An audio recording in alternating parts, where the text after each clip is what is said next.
1996માં એક 16 વર્ષનો નાનકડો એવો છોકરો સુરેન્દ્રનગર જિલ્લાના નાનકડા ગામ વડગામમાંથી અમદાવાદમાં એક્ટર બનવાના સપના સાથે આવે છે.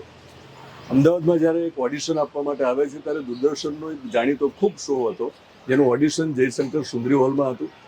અને એ નાનકડો 16 વર્ષનો કિશોર જ્યારે અમદાવાદમાં આવે છે ત્યારે પહેલી વાર એક એક્ટરને જુએ છે. જયશંકર સુંદરીની બહાર તે ઊભા હોય છે.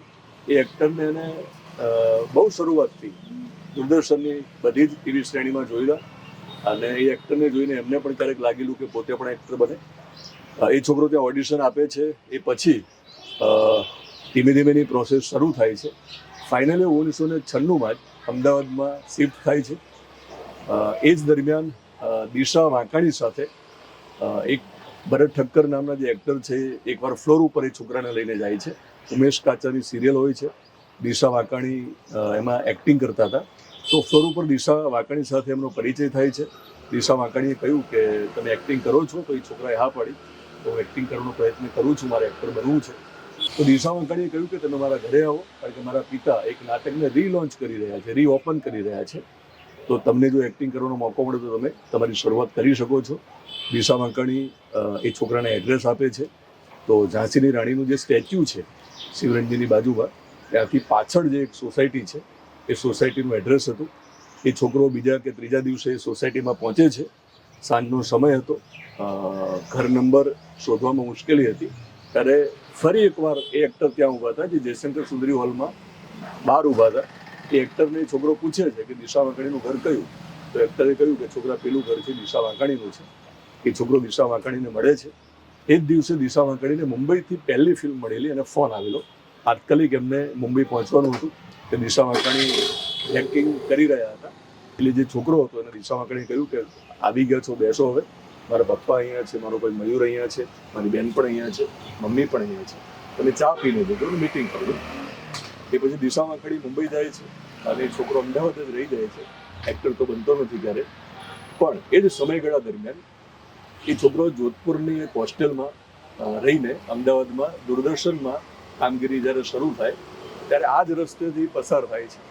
આ રસ્તો ઇસરોથી લઈ અને જોધપુર ગામમાં જે તે સમય કનેક્ટ થતો હતો, અત્યારે પણ થતો હશે. તો અહીંયાથી દરરોજ એ ચાલીને આવે અને દૂરદર્શનમાં કામ શીખવા માટે આવે. એટલે જે રિક્ષાના પૈસા બચે, બસના જે પૈસા બચે, એ પૈસામાંથી સવારમાં ગાબુજીની કેટલી ઉપર ચા પીવાની અને પાર્લેજીના બિસ્કિટ ખાવાના, જેથી એનો લંચ પતી જાય. એટલે સાંજે જ ખાલી જમવાની માથાકૂટ રહે. અને એક્ટર બનવું હતું એટલે ફિલ્મો પણ જોવી પડે. એટલે ડ્રાઇવિંગ સિનેમા જે ખૂબ નજીક છે આગળ, તો એ ડ્રાઇવિંગ સિનેમામાં પણ ફિલ્મ જોવા આવે અને પૈસા બચાવવા માટે રાત્રે અહીંયાથી જ નીકળે, આજ રસ્તા ઉપરથી. વહેલી સવારે પાછો હોસ્ટેલમાં પહોંચે. તો એ છોકરો એટલે દિનેશ સિંધવ. અરે વાહ, આવો આવો, વેલકમ. તમે અમારી મોરલાવાની વસ્તીમાં આવ્યા છે. એક નવો મોરલો આજે ટહુકશે અમારી વસ્તીમાં. એક્ટર એટલે જીતેન્દ્રભાઈ ઠક્કર. આ કહાની તમને ખબર નહોતી? ના. અને આપણે જ્યારે નક્કી કર્યું કે તમારો પોડકાસ્ટ કરવો, હા, એની પહેલા મેં તમને વાત રિવીલ જ નહોતી કરી ક્યારે. Right right. જ્યારે પહેલી વાર દૂરદર્શનમાં આવ્યો 1996માં, ત્યારે જયશંકર સુંદરી હોલમાં તમે મેનેજર હતા. બરોબર. અને ત્યારે મેં તમને જોઈને એક વિચાર એવો કરેલો, મેનિફેસ્ટેશન કરેલું કે જીતેન્દ્રભાઈની જોડે ક્યારેક સ્ક્રીન ઉપર આવવાનો મોકો મળે તો કેવી મજા આવે. પણ સ્ક્રીન ઉપર આપણે ટીવી સિરિયલ કે ફિલ્મોમાં તો ન આવ્યા, પણ આજે મારી જ યુટ્યુબ ચેનલની સ્ક્રીન ઉપર આપણે આવ્યા છીએ. તો મેનિફેસ્ટેશન કામ કરે છે. બહુ આનંદ થયો. અને દિશાની વાત કરી ફિલ્મની, એ સૌથી ફિલ્મ જેકી શ્રોફ અને એ મેં જ અપાવેલી, કારણ કે એના પ્રોડ્યુસર મારા મિત્ર હતા. અને જ્યારે અમારી વાત ચાલતી હતી ત્યારે એના પપ્પા ભીમ વાકાણી મારા પરમ મિત્ર મારી સાથે હતા. એટલે મને કે દિશા માટે કંઈ ભલામણ કરજો ને. એ મને ચોક્કસ સર, મેં ભલામણ કરી અને એની બેનનો રોલ એને મળ્યો. એટલે એ પણ નિમિત્ત હું બને એનો મને આનંદ છે. એ આપણે સરસ મજાની વાતથી આપણી વાતની શરૂઆત કરી. અને આજે તમે મારા ત્યાં, મને આનંદ થયો. ફરી એકવાર સફળ થવા મતો એ યુવાન અત્યારે પાકટ યુવાન થઈને સફળતાના શિખરે ઉભ્યો છે, એનો મને વિશેષ આનંદ થાય છે અને મારા માટે ગૌરવની વાત છે. જી સર. એટલે મેં એમને પહેલી વાર જ્યારે જોયા જયશંકર સુંદરી હોલની બહાર, ત્યારે જે વિચાર આવેલો એ મેનિફેસ્ટેશનના કારણે કદાચ આજે મળ્યા છીએ અહીંયા. યસ. સવાલ એ છે કે વિશેષ આનંદ એમને એટલા માટે થયો કે મારી વિશેષ વિથ દિનેશના એક શોમાં મળ્યા છે. જે શોનું નામ પણ વિશેષ પોડકાસ્ટ છે. વાહ. તો જીતેન્દ્ર ઠક્કર નામ કાફી છે, વધારે પરિચય આપવાનો જોઈએ. ઘણી બધી સિરિયલ્સ દૂરદર્શનમાં તમે જોઈ હશે. નવી પેઢીએ જ્યારે ફિલ્મો જોવાનું શરૂ કર્યું ત્યારે મલ્હાર ઠાકરની ઘણી બધી ફિલ્મોમાં એમને આપણે જોયા છે. એટલે મલ્હારના આમ જુઓ તો અભિનયની બાબતમાં પણ કદાચ બાપ એવો શબ્દ નહીં વાપરું, યસ, પણ સ્ક્રીન ઉપરના રીલ પપ્પા. રીલ પપ્પા. તો આપણે જીતેન્દ્રભાઈ સાથે એમના ઘરે બેસીને વાતચીત કરવાના છે વિશેષ પોડકાસ્ટમાં. એમની જે પ્રેરણાદાયી સફર છે એ માણીશું. તો તમને પણ તમારા પોતાના ફિલ્ડમાં તમારે એક્ટર બનવું હોય કે તમારું પોતાનું કોઈ પણ ફિલ્ડ હોય એ ફિલ્ડમાં તમને એમની કહાની કામ આવશે. દિશા વાંકાણીને જ્યારે હું મળવા ગયો એમના ઘરનું સરનામું પૂછવા માટે, જીતેન્દ્રભાઈને હું જ્યારે ત્યાં મળું છું, એ એમનું જૂનું ઘર હતું. એ પછી એમને ઈસરોની બાજુમાં નવું ઘર લીધું છે. ત્યાં બેસીને વાતચીત કરીએ છીએ. જોગાનું જોગ એમના ઘરને અડીને જે રસ્તો નીકળે છે, એ રસ્તો મને દૂરદર્શન લઈને જતો, મને ડ્રાઇવિંગ સિનેમા લઈને જતો. અને એ જ રસ્તે અડીને આવેલી સોસાયટીમાં બેઠા છીએ અને વર્ષો પછી ફરી પાછા મળ્યા, એક જુદા પડાવે મળ્યા છીએ, વિશેષ પોડકાસ્ટ માટે મળ્યા છીએ. ઘણી બધી વાતો કરીશું. અનસ્ક્રિપ્ટેડ મારા પોડકાસ્ટ હોય એમ તો તમને ખ્યાલ છે. હા, એની જ મજા છે. બાકી ગોખેલું સ્ક્રિપ્ટેડ બોલવામાં કંઈ મજા નથી. બીજી એક સ્પષ્ટતા કરું કે જીતેન્દ્રભાઈ એક મીઠો ઠપકો મને આપેલો ન ખબર પડતા, કારણ કે હું તો એમના હ્યુમરને ઓળખું છું. કારણ કે એ કંઈ પણ બોલે ને ત્યારે બહુ વિચારીને બોલે. એક ફિલ્મ પ્રીમિયરમાં મળી ગયા, હું પાછળ બેઠો હતો ને આગળની રૂમમાં બેઠા હતા, એટલે મને એમને એમનું કાર્ડ આપ્યું. મારું નામ જીતેન્દ્ર ઠક્કર છે અને કીધું કે હું તમારા પોડકાસ્ટ જોતો હોઉં છું. તો મને પણ એક થોડોક વસવસો એ છે કે જે લોકોએ ગોલ્ડન પીરિયડ દૂરદર્શનનો જોઈ લો અને આપણને બહુ સરસ મનોરંજન આપ્યું કે ભાઈ ચારુબેન પટેલ આ દુનિયામાં છે નહીં, એમનો ઇન્ટરવ્યૂ મારે કરવો હતો. હસમુખ ભાવસર છે નહીં, એમનો ઇન્ટરવ્યૂ મારાથી રહી ગયો છે. અરવિંદ વૈદ્ય મુંબઈ છે, હું પ્રયત્ન કરીશ કે એમનો ઇન્ટરવ્યૂ કરીશ. એ સમયગાળાના આ બધા જ લોકો જેને આપણે દિગ્ગજ શબ્દ વાપરીશું, આપણે લેજેન્ડરી એક્ટર કહીશું. તો જીતેન્દ્રભાઈનો મોડો મળવા આવ્યો એના માટે સોરી. મોડા પણ આયા ને એનો આનંદ. દેર આયે દુરસ્ત આયે. જીવનમાં આનંદનું કેટલું મહત્વ છે? આનંદનું મહત્વ જીવનમાં છે. આનંદ એ જ જીવન. કારણ કે લોકો પૈસા કમાય, મજૂરી કરે, જબરજસ્ત તનતોડ પરિવાર સાથે ના રહે, અને પછી એ મજૂરીના અંતે પૈસા મળે પછી એને આનંદ મેળવવા માટે કાશ્મીર જવું પડે. એના કરતાં ઘેર બેઠા આનંદ મળતો હોય તો મેળવી લો. શું કામ મજૂરી કરીને છેક કાશ્મીર જવું? ઘરમાં શોધો આનંદ, ઘરમાં જ છે. તમે જે ફિલ્ડમાંથી આવો છો, કારણ કે તમે કહ્યું ને દૂરદર્શનનો આખો ગોલ્ડન પીરિયડ જોયો. હા હા. તો ગુજરાતી દૂરદર્શન ઉપર જે સિરિયલ્સ આવતી એ વખતે, ત્યારે તો નેશનલ ચેનલો હતી નહીં. ના. તમે ઘરે ઘરે જાણીતા હતા. તો તમે તો હોવ જ મોટાભાગની સિરિયલ્સમાં, એ અમે જોયા છે તમને. યસ. તમે કીધું ને કે આનંદ ઘરે મળે છે, પણ મેં જોયું છે કે જે લોકો એક ગ્લેમરની દુનિયામાં આવી જાય એ પછી ઘરે બેસવાનું થાય, કામ ન મળે, સમય સાથે પણ ન મળે ને એવું પણ બને. એવું જરૂરી નથી તમને કોઈનો ઈરાદો એવો ન હોય કે તમને નથી જ કામ આપવું. તો એક્ટર ઘરે બેસે ને ત્યારે ડિપ્રેશનમાં ક્યાંક જતો હોય છે. બહુ સાચી વાત છે. તો ઘરે આનંદ કેવી રીતે લઈ શકાય? તમે કેવી રીતે લો છો? ના, ઘરના પરિવારના સભ્યો સાથે તમે વાતો કરો, એની સાથે ફરવા જાઓ, તમારી જે કંઈ ઘટનાઓ બની હોય એની ઘરે ચર્ચા કરો, બાળક હોય તો બાળકની સાથે રમો.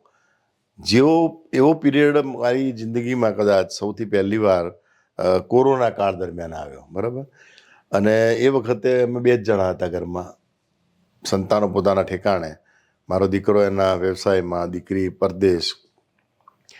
એ વખતે એમ લાગ્યું કે હું ડિપ્રેશનમાં આવી જઈશ અને શું કરવું. મારા મિસિસ તો ગભરાય કોરોનાથી સખત, એટલે એ તો દરવાજો પણ ઘરનો ના ખોલે. પછી એ વખતે મારો દીકરો એના બિઝનેસમાંથી પાછો આવી ગયો અહીંયા કે પપ્પા હું 2-3 મહિના તમારી જોડે જ રહીશ એમ. અને એ વખતે એ પરણ્યો નહોતો, એટલે એ વખતે અહીં સાથે આવી ગયો. પછી મને કહે પપ્પા તમે નવરા બેઠા બેઠા બોર થઈ જશો, એના કરતાં આપણે સિરિયલો કે એવું કંઈક કરીએ તો. તમે બેસીને અહીંયા નાના નાના રીલ્સ જેને કહેવાય અથવા તો નાના નાટકો કહી શકાય એવા અમે શરૂ કર્યા. મારી ચેનલ રઘુ મહારાજનું રસોડું એવું એક જેને કહેવાય શો શરૂ કર્યો. બહુ જ પોપ્યુલર થયો. મુંબઈના કલાકારો પણ જે કહેવાય મહાનતાઓ એ લોકોએ વખાણ કર્યા કે યાર આ રઘુ મહારાજ તો અદ્ભુત છે, એ કેરેક્ટર તો કોઈને આપતો નહીં. ઇવન તારક મહેતા માટે પણ વાત કરી કે આ કેરેક્ટર રાખી મૂકજો, આપણે ક્યાંક ઉપયોગ કરશું. તો એટલે એ કર્યું એટલે પછી મને આનંદ જ થઈ ગયો, કારણ કે અહીંયા ઘેર બેઠા જ અમારા જ મોબાઈલ ઉત્કૃષ્ટ હોય જ, એટલે એ જે કેમેરા રિઝલ્ટ આપે એવું જ 4K 8K સુધીના મોબાઈલ મારી પાસે ભાઈ દીકરા પાસે હતા. એટલે અમે રીતે મસ્ત શૂટિંગ કર્યું. ઓનલાઈન અમે ટ્રાયપોડ ખરીદી લીધા, જે કંઈ લેવા જેવું હતું એ બધું ખરીદીને ઘરમાં લાવી દીધું. એટલે ઓકે, ગાડું ચાલ્યું. મોબાઈલથી જ તમે શૂટ કર્યું અને મોબાઈલની સ્ક્રીન ઉપર પણ તમે તમારો વિડીયો અપલોડ કરીને તમારું ગમતું કામ તમે કરી લીધું. યસ.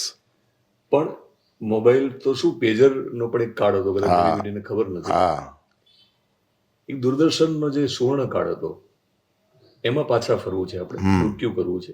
ત્યાં જઈશ તો ન ખબર પડતા તમારી આખી સફરને હું સમજી શકીશ. બરોબર. અને મિત્રો, આ જે આપણે જૂના જે બધા અભિનેતાઓ છે, અભિનેત્રીઓ છે, એમની જર્ની સાંભળવી જોઈએ. અને વિડીયો લાંબો થઈ શકે પણ એટલા માટે કરવું જોઈએ કે આ એક પ્રકારનું મારી દ્રષ્ટિએ દસ્તાવેજીકરણ છે, જે આપણા લાઇબ્રેરીમાં રહેશે કાયમી સચવાઈને. અભયને સાથે કેટલો જૂનો નાતો? જૂનો એટલે જન્મની સાથે જ, કારણ કે મારા પિતાજી એ એકેડેમી ચલાવતા, એ શિક્ષક, અને સ્કૂલમાં નાટકો કરાવે અને બીજી સ્કૂલના છોકરાઓને પણ તૈયાર કરવાનું એ કામ કરતા. એના લીધે એક્ટિંગ અમારા વારસામાં જ આવી ગઈ. શું નામ એમનું? જમુભાઈ ઠક્કર.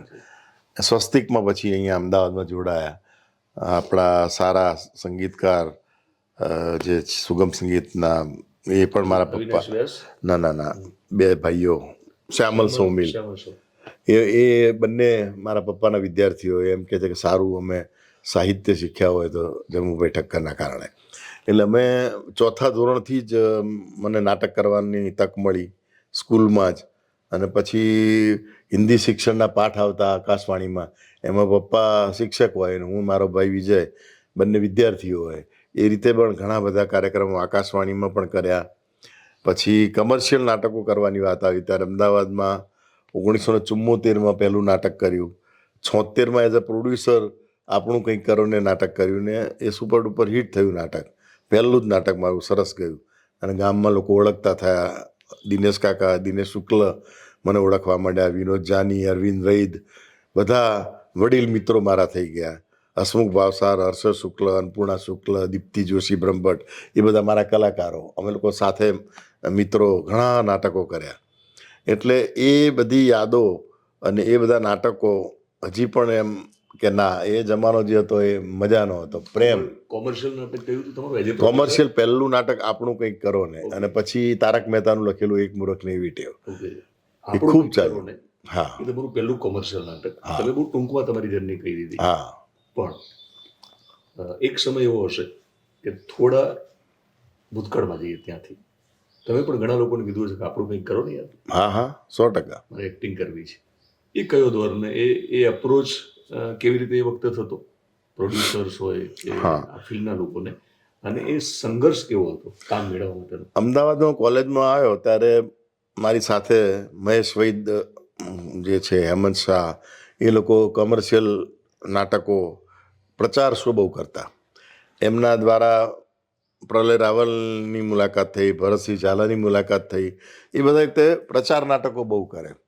અને અમે જ્યારે બેઠા હોય ત્યારે વાત કરીએ, અમે તો પ્રચાર નાટક કરીએ, 10 રૂપિયા અમારું કવર હોય. એક તો 10 રૂપિયા કવર મળે, પણ મને એમ થાય ચાલો અમને કોઈ 5 પૈસા નથી આપતું, ને આ બધા 10 રૂપિયા કમાઈ જાય છે. એ વખતે 1975. હા, 74-75. એ વખતે હસમુખ ભાવસાર તો મિત્ર જ હતો અને એ બહુ જ ડાઉન ટુ અર્થ. પણ મહેશ વૈદ મિમિક્રી કરવાઈ જાય એટલે 10 રૂપિયાના બદલે 20 રૂપિયા લે. પણ એ અમે રસ્તા મળે ને ત્યારે મને એમ થાય કે વડીલો એટલે પગે લાગવું પડે. એટલે એને મહેશભાઈ, એ તો મહેશભાઈ જરા આમ સહેજ આમ બી જોઈ રહે. અત્યારે તો મને વળગી પડે, મેં કે સાલા તું આ બધી વાતો ગામમાં ના કરી છે. પણ એટલે વડીલોની હું મર્યાદા રાખતો. આજે પણ દિનેશ કાકા મળતા જ્યારે ત્યારે તરત રસ્તામાં હોય તો હું પગે લાગતો, ચરણ સ્પર્શ કરતો. તો એ વખતે આ લોકો કે કોઈ નાટક બાટકમાં ના લે યાર.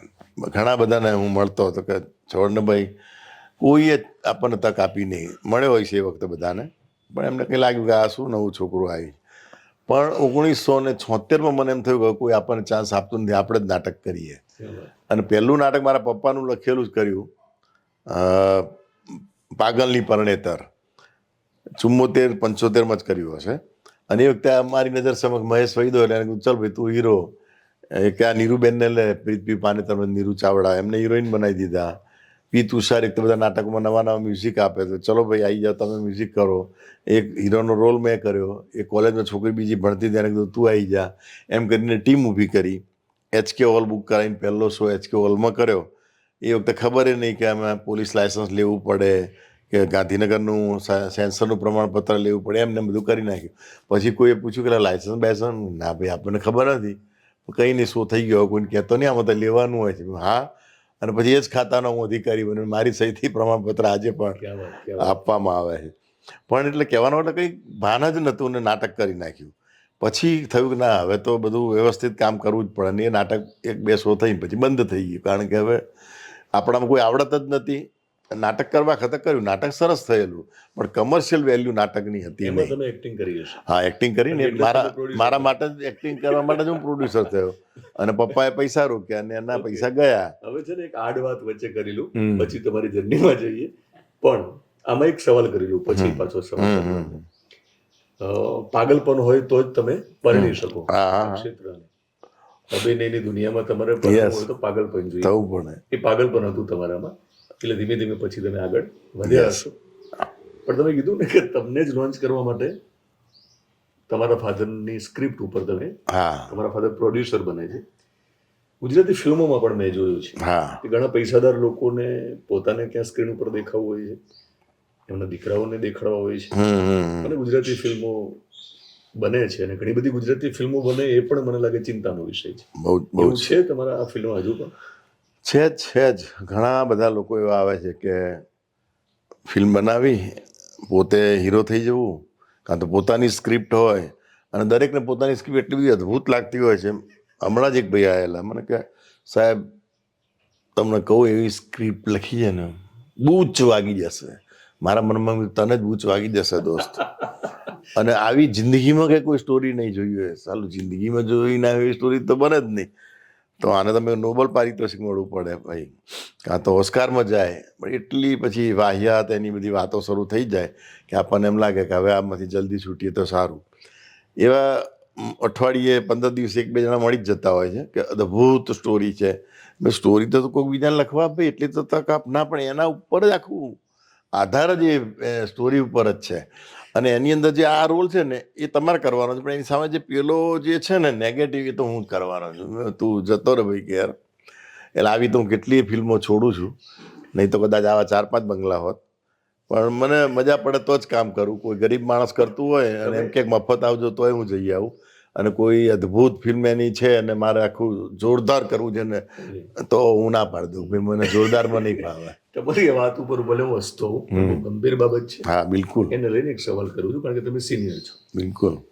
તમે કીધું કે આનાથી ઘણા બધા બીજા પણ બંગલા હોત, આ પ્રકારની ફિલ્મો તમે સ્વીકારી હોત. હા, પણ બૂચ વાગી જતું હોય છે ઘણા બધા પ્રોડ્યુસર્સને. રિપીટ થતા નથી, એ લોકો ઘર વેચે પ્રકારની પરિસ્થિતિ છે. તો એવું તે કયું દૂષણ છે તમારી ઇન્ડસ્ટ્રીઝમાં કે આજે પણ આવા લોકોને રોકવામાં નથી આવતા? એ લોકો સાથે ફિલ્મ બનાવીને પોતે ઘર બનાવી લે છે, ઘર ભરી લે છે, પણ ઇન્ડસ્ટ્રીઝને બહુ મોટું નુકસાન થઈ રહ્યું છે. એ આખું જે રેકેટ છે એના વિશે વાત કરી શકો? હવે એ તો ખબર નથી, પણ દરેક પ્રોડ્યુસર, ડાયરેક્ટરને હું વિનંતી કરું કે આવા કોઈ ભોળા માણસો આ ઇન્ડસ્ટ્રીમાં આવતા હોય તેને આપણે રોકવા જોઈએ, ના પાડવી જોઈએ. એના બદલે કોઈ એવા ચલતા પુરજાના હાથમાં માણસ ફસાઈ જાય તો ફિલ્મ બનાવે અને ઘર વેચાઈ જાય.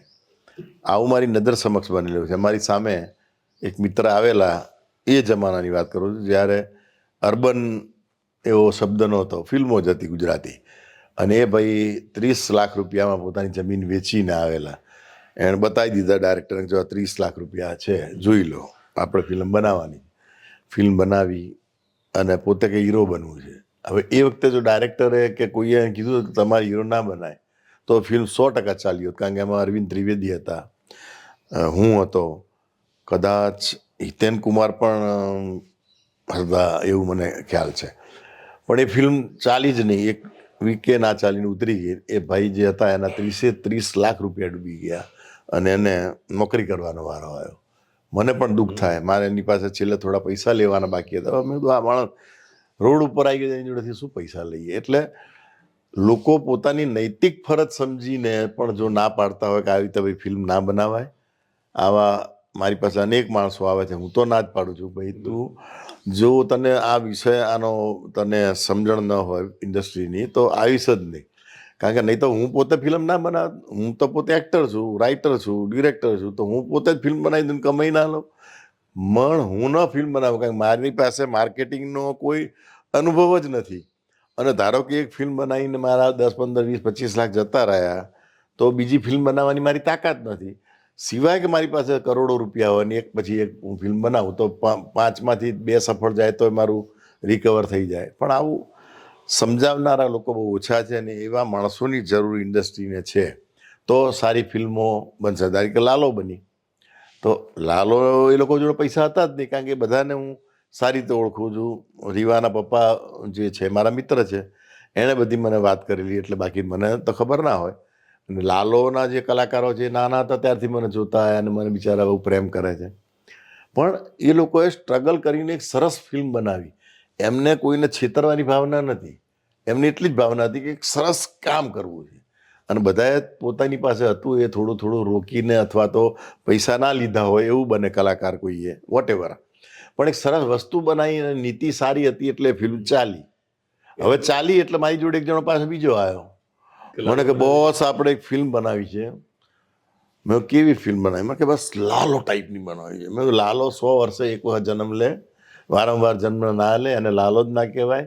લાલો જન્મ કૃષ્ણ ભગવાન 100 વર્ષે 500 વર્ષે 1000 વર્ષે જમા લે, રોજ જન્મ લીધા કરે તો એને લાલો ના કહેવાય, એને લાલીઓ કહેવાય. એટલે મેં તો એવી ફિલ્મ ના બનાવી તું ઘેર જતો રહે ભાઈ. એટલે હવે નીકળી પડશે. હજી જો કે ઘણા મેં તો મારી જે નવરી બીજા છે એમાં લખ્યું જ છે કે લાલોના બદલે મેં માલો કરીને કોમેડી બનાવીને એના ઉપર આખી પેરોડી લખી છે કે લોકો ચેતે કે આવું ના કરવું જોઈએ. બસ ચેતવવા માટેના સવાલો કરી રહ્યો છું કારણ કે તમારો અનુભવ છે ને, તમે કહેશો તો લોકો ખેતર નહીં વેચે ને ઘર નહીં વેચે. બીજો પાછો મુદ્દો એ છે કે ઓડિયન્સ પણ જ્યારે પોતાના ખિસ્સામાંથી પૈસા ખર્ચીને જાય અને ફિલ્મમાં જો મજા ના આવે તો એ પછીની સારી આવતી ફિલ્મોને પણ એનું નુકસાન જાય છે. હું એ રીતે જોઈ રહ્યો છું. અને પણ આખું જે રેકેટ અને નેક્સસ એટલા માટે શબ્દ વાપરું છું કે ઘણા એક્ટર, એક્ટ્રેસ, ડિરેક્ટર એવા છે જે લોકો આવનારને બકરો સમજે છે, વધેરી નાખે છે કારણ કે એમને એમની ફીથી મતલબ હોય છે. પણ ઇન્ડસ્ટ્રીઝને જે મોટું નુકસાન છે કે બાકીની ફિલ્મોમાં પણ એની અસર પડતી હોય છે. એ પણ મારે થોડું સમજવું છે કે હજુ એ શું ચાલી રહ્યું છે અને કેટલી હજુ ચેતવાની જરૂર છે આ બધું કર્યા પછી. પણ લાલો ફિલ્મમાં તમે વખાણ કર્યા, પણ આ જ લાલોના ડિરેક્ટર અંકિત સખ્યાએ જ્યારે પોડકાસ્ટમાં ઘણી બધી વાતો કરી ત્યારે કહ્યું કે આ જ ઇન્ડસ્ટ્રીઝના જે લોકો સિનિયર છે એ પણ એક સમય એવો હતો કે જ્યારે અંકિત સખ્યાને કદાચ મળતા પણ નહોતા, એને પ્રોત્સાહન પણ નહોતા આપતા, એની એક સ્ટોરી પણ નહોતા મૂકતા. બહુ આ ફિલ્મ જોવા જવું જોઈએ. શા માટે? લાલો જે પ્રીમિયર થયો એનું મને આમંત્રણ મળ્યું હતું કારણ કે વિરીવાના પપ્પા મારા મિત્ર છે એટલે એમણે કીધું ખાસ હું અમેરિકા છું, વિરલ રાજ મને કે મારી દીકરીની ફિલ્મ છે જીતુભાઈ તમે ખાસ જોવા જજો ને એને લખજો એના વિશે કારણ કે હું અમેરિકા છું એ કંઈ એના ડ્રામાના શો કરવા ગયેલો. મને ના હું 100% જઈશ. એની સામે એ દિવસે મને ફિલ્મફેરનું પણ આમંત્રણ હતું. ખાસ ગાંધીનગરથી ફોન આવ્યો કે તમે આવજો એમ.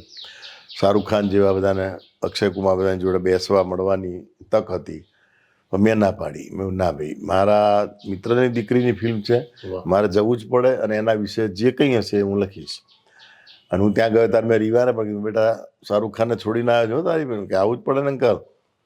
તો એ રીતે ફિલ્મ જોઈ અને હું મારા દીકરીનો દીકરો ધમાલ કરતો હતો એટલે હું સાઈડમાં ઊભો રહીને જોતો હતો કે કોઈ ડિસ્ટર્બ ના થાય. તો તરત જ એ વખતે આપણો સુરત ગોસ્વામી એ મને જોઈ ગયો. મને કે સર તમે ઊભા છો કેમ? ખુરશી બહારથી લઈ આવું તમે અહીં બેસીને જોવું હોય તો. તું સુપરસ્ટાર છે ભાઈ ભવિષ્યનો, તું અત્યારે ના લો. અરે મને કે સર આશીર્વાદ. એ કંઈ ખબર નહીં કુદરતે બોલાવી દીધું તું ભવિષ્યનો સુપરસ્ટાર છે ને એ સુપરસ્ટાર સાબિત થયો. આખી ફિલ્મ એ વખતે ઘણા બધા મિત્રો મેં જોયું કે કોઈ કહેવાતા મોટા માણસો ફિલ્મ જોવા નહોતા આવ્યા, કદાચ ફિલ્મફેરમાં ગયા હશે એટલે, અથવા તો કોઈ લાલામ શું જોવાનું છે નવી પ્રજા એવું પણ હોય. અને એ ફિલ્મ વિશે કદાચ સૌથી પહેલાં લખનાર સારું લખનાર તુષાર દવે જે છે ગુજરાત, હા, એણે અને મેં બંને બીજા જ દિવસે એનો સરસ રિવ્યૂ કરેલો અને મેં અંદર લખેલું કે આ ફિલ્મ બીજી વાર જોઈશ. અને બીજી વાર જોઈને પાછું ફરીથી લખ્યું કે આ સીન વખતે મારી આંખમાં આંસુ આવી ગયા બીજી વાર જોઈ હોવા છતાં, એટલે દરેકે જોવી જોઈએ. એટલે હું એવું માનું છું કે ઇન્ડસ્ટ્રીના હિતમાં કોઈ નવો આવતો હોય અને સારો હોય તો એને બધાએ પ્રોત્સાહિત કરવો જોઈએ. બોગસ છે ને ભંગાર છે ને ના જોવાય ને આવું શું ને એવું બધું બોલવું જ ના જોઈએ. કારણ કે કાલ ઉઠીને તમે ફિલ્મ બનાવવાના છો, તમને એમ થાય કે મારે ફિલ્મ બનાવી તો તમે કંઈ અદ્ભુત ફિલ્મ બનાવવાના છો કોઈ ખાતરી નથી. એટલે દરેકને તોડી પડાય નહીં.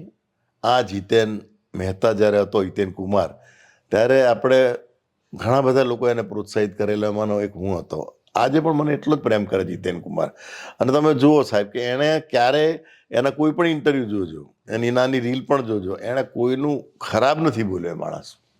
તો આજે કુદરતે એની સામે જોયું અને સાહેબ એની બીજી ઇનિંગ પણ સુપરહિટ થઈ. હિતેન કુમાર ને હિતુ કનોડિયા, અને હિતુની પણ વાત કરું, એ પણ મારો જીગરી છે. હિતુ પણ, એ પણ મને એટલો જ પ્રેમ કરે છે. હા, એટલે હિતુને પણ એમ હતું કે હે હવે આ રૂરલ શરૂ થયું ને અર્બન શરૂ થયું, રૂરલ ગયું, આપણો જમાનો હવે પતી ગયો, એવું મનોમન સમજી બેઠો હશે. પણ સાહેબ એને પણ આટલું જ કામ મળે છે અત્યારે.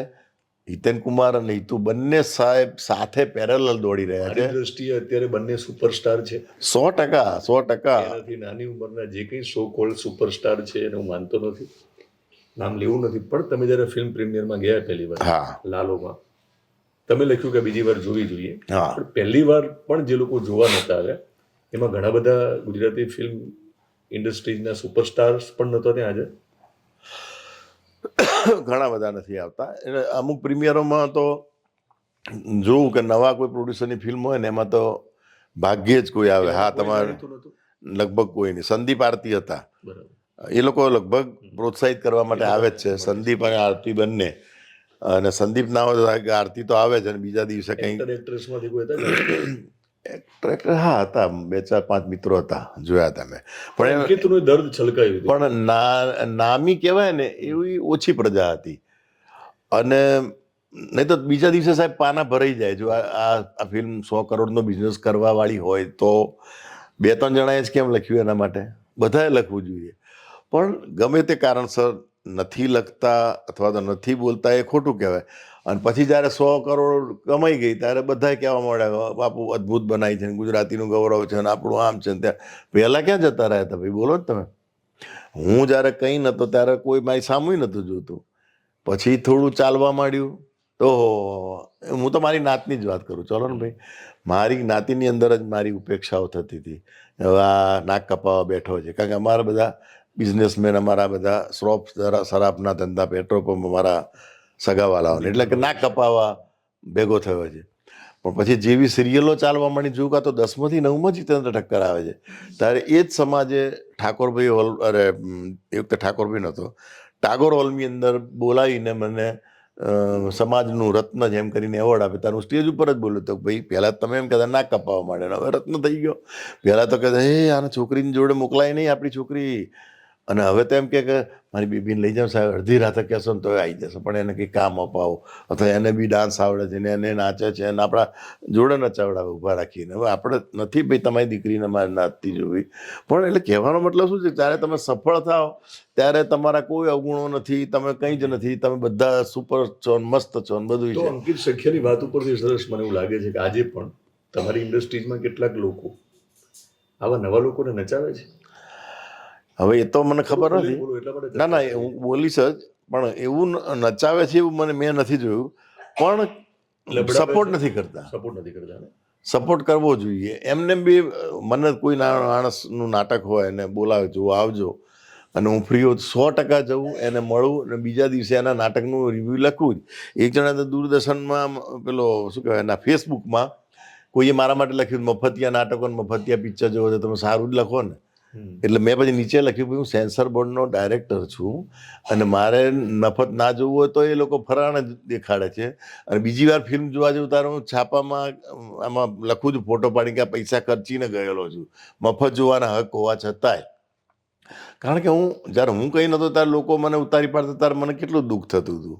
અને પછી જ્યારે સફળ થયા પછી છેલ્લો દિવસ આવ્યા પછી લોકો મને ઓસ્ટ્રેલિયા બોલાયો, અમેરિકા બોલાયો, દુબઈ, મસ્કત બધે મને બોલાવ્યો. પહેલા તેમના ઘરે નહોતા બોલાવતા. એટલે છેલ્લો દિવસથી તમારા દિવસો છેલ્લો દિવસ પછી ફિલ્મોની દ્રષ્ટિએ એમને લાગ્યું ઓહો આ તો જોરદાર, તરત જ આપણી જોડે ફોટા પડાવવા આવી જાય, આપણને મળે. અને હું પછી એટલો જ પ્રેમ કરું કે જે પહેલાં કરતો હતો. પણ એ બધાએ કરવું જોઈએ. નવો ડાયરેક્ટર પ્રોડ્યુસર આવ્યો એટલે પછી એને નિગ્લેક્ટ કરો, એવોઇડ કરો, અને સુપરસ્ટાર હોય એને પ્રેમ કરો, એ ના હોવું જોઈએ એવું મારું માનવું છે. સર ગ્રુપિઝમ છે અહીંયા? કારણ કે મલ્હાર એક પોડકાસ્ટમાં કહ્યું હતું કે યશ સોની અને જાનકી બોડીવાલા એને ફોલો નથી કરતા. વૈશલ શાહને લઈને પણ એને નારાજગી વ્યક્ત કરી હતી મલ્હારે. એટલે ઇન્ડસ્ટ્રીઝમાં ગ્રુપિઝમ વૈમનસ્ય છે. એવું તો હોઈ શકે જ, કારણ કે દરેકને પોતાના ગમતા કલાકારોને લેતા હોય છે. અને દાખલા તરીકે વિક્રમ ઠાકોર છે તો એનું આખું એક અલગ ગ્રુપ છે, એને જ લે છે. નહીં તો વિક્રમ ઠાકોરને તમે અર્બનની અંદર લો તો કેમ ના ચાલે ભાઈ? સારો એક્ટર છે, સારી ફાઇટ કરે છે, સરસ ગીત ગાય છે, તો એને લઈ શકાય. પણ એવો અખતરો કોઈ કરવા તૈયાર નથી એવું મને લાગી રહ્યું છે. એટલે દરેકે આવા વાડાબંધીઓ છોડી અને બીજા મિત્રોને તક આપવી અથવા બધાને તક આપવી જોઈએ. અને જો આવું રહ્યું તો પછી એ ઇન્ડસ્ટ્રી માટે નુકસાનકારક છે મારી દૃષ્ટિએ. કારણ કે લોકો બી પછી એકને એક જોઈને કંટાળી જાય. હું દાખલા તરીકે હમણાં હું મારા વાઈફ જતા હતા તો રસ્તામાં લાલોનું બેનર જોયું. મને કે બસ તમને એક આવી ફિલ્મ મળી જાય ને મજા પડી જાય એમ. મેં કીધું શાંતિ રાખ ભાઈ. જ્યારે છેલ્લો દિવસનું પોસ્ટર જોઈને બીજા કલાકારો એમ કીધું હશે કે યાર આ જીતેન્દ્ર ઠક્કર ના મળી ગઈ, મને મળી ગયો તો કેવું સારું હતું. એમ મેં બધી ફિલ્મો મારે જ ખાઈ જવાની છે, બીજાને તક જ નથી આપવાની. હા મેં કે ના એ વાત સાચી છે. મેં બસ તો દરેકના નસીબમાં એક એક ફિલ્મ લખાઈ હોય. મારા જીતેન્દ્ર ઠક્કરને છેલ્લો દિવસ લખાઈ હતી, આ સખિયાને લાલો લખાઈ હતી, અને એ મળી. બધાને લાલો કે છેલ્લો દિવસ બધાને નથી મળતી. એટલે કોઈનું જોઈને આપણે ઈર્ષાએ ના કરવી કે કોઈનું જોઈને વારીએ ના જવું. એટલે દરેકને સંભાવ રાખીને જો પ્રેમ કરવામાં આવે તો આ ઇન્ડસ્ટ્રી માટે લાભદાયી છે. એક સવાલ લાલોને લઈને, લાલો સફળ કેમ રહી એનો કોઈ જવાબ આમ લાલો જ આપી શકશે, કૃષ્ણ જ આપી શકે. આમ છતાં તમારા અનુભવના કારણે તમે શું માનો છો કે લાલો, કે જેમાં કોઈ જાણીતા કલાકારો નથી, બહુ સારા અભિનેતા બધા જ છે, પણ કહેવાતા સ્ટાર નથી, કોઈ જાણીતો ડિરેક્ટર નથી, ટીમ બધી આખી નવી છે, તો લાલો સફળ થવાનું શું કારણ? લાલો ફિલ્મ જે છે એ મારી દ્રષ્ટિએ દરેકને પોતાને ટચ કરે અથવા તો કનેક્ટ કરે એવી વાત છે એવું માનું છું. અને એ સ્ટોરી જે છે એ જ આ ફિલ્મનો હીરો છે. એક્ટરોએ તો તનતોડ મહેનત કરી છે, ગીત પણ લોકોને ગમ્યું છે, કારણ કે પોતાનું ગવાતું રોજ ગવાતું ગીત છે, એટલે લોકો એની સાથે ડાન્સ કરતા હતા. પણ સ્ટોરી અને વાત જો લોકોને કનેક્ટ કરે એવી હોય તો એ ફિલ્મો ચાલી જ છે. એનું મોટું ઉદાહરણ અમિતાભ બચ્ચન, કે એણે જે ફિલ્મ કરી છે એની અંદર નાનામાં નાનો કુલી પણ પોતાની જાતને જોવે, નાનો મજૂર જોવે, કે નાનો જે ચોર, નાનો ડાકુ, કે નાનો બૂટ પોલિશ કરતો માણસ, એ પોતાની જાતને અમિતાભ સાથે કનેક્ટ કરતો હતો. કારણ કે એવું મારો સ્ટડી છે કે એની બધી ફિલ્મો તમે જુઓ સાહેબ. પછી આનંદ ફિલ્મ જે સુપર ડુપર હિટ ગઈ, એની અંદર અમિતાભ અને જે આનંદ આપણો રાજેશ ખન્ના, તો એ બંને લોકોની સાથે કનેક્ટેડ વાત હતી. એવું જ કંઈક લાલોમાં થયું કે એક નાનકડો રિક્ષાવાળો, તો સાહેબ એ રિક્ષાનું જે નાનકડું રિક્ષાવાળો હોય કે નાનો શ્રમજીવી હોય, એ દરેક પોતાની જાતને એ લાલામાં જુએ. અને જે મેં લોકોના રિવ્યૂ માણ્યા કે અંધશ્રદ્ધા અથવા તો જે નાસ્તિક હતા એ લોકો આસ્તિક થયા, એનું કારણ બી એ જ દરેકને એમ થયું કે ના કૃષ્ણ તો છે જ યાર, ભગવાન ગમે તે સ્વરૂપે આપણી પાસે આવવાનો જ છે. એ લોકોને કનેક્ટ કરી.